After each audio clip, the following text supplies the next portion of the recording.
আমাদের সংবিধানের ৭-এর ক ধারায় এই যে লাস্ট গভর্নমেন্ট যেটা ঢুকিয়ে দিয়ে গিয়েছে, এটা এখনো এই দেশের সংবিধানে রয়েছে। তার মানে হলো ৫ আগস্ট থেকে এখন পর্যন্ত যা যা হচ্ছে তার কোনো ভিত্তি এই সংবিধানে নেই এবং সবই সংবিধানকে ভঙ্গ করে হচ্ছে।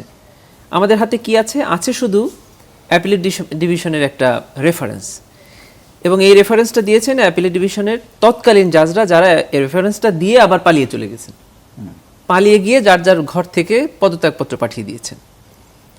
সেরকম একটা রেফারেন্সের উপরে ভিত্তি করে আমরা চলছি, আমাদের হাতে আর কিচ্ছু নেই। আমরা বাকি যাই করছি না কেন, আমাদের আশা একটাই যে ভবিষ্যতে এটার একটা লিগ্যালাইজ করা হবে। তো সেই দাবিটাই মনে হয় এনসিপি করছেন, সেই দাবিটা প্রত্যেকটা মানুষ করছেন, এবং কিভাবে করলে এটা সহজ হয় সেই পথটা খোঁজা হচ্ছে। তো আমি মনে করি যে এটা তো প্রথম না এরকম সংকট আমাদের।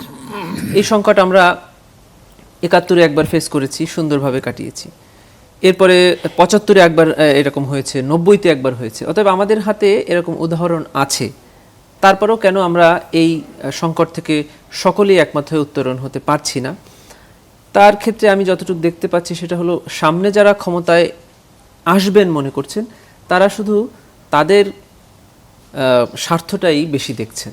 আমি একটু পরিষ্কার করেই বলতে চাই এটা, যে ওখানে আমরা ক্ষমতায় বসার পরে আমরা আমাদের মতো করে সাজাবো, এটাই মনে হয় সকল রাজনৈতিক দলগুলো ভাবছেন।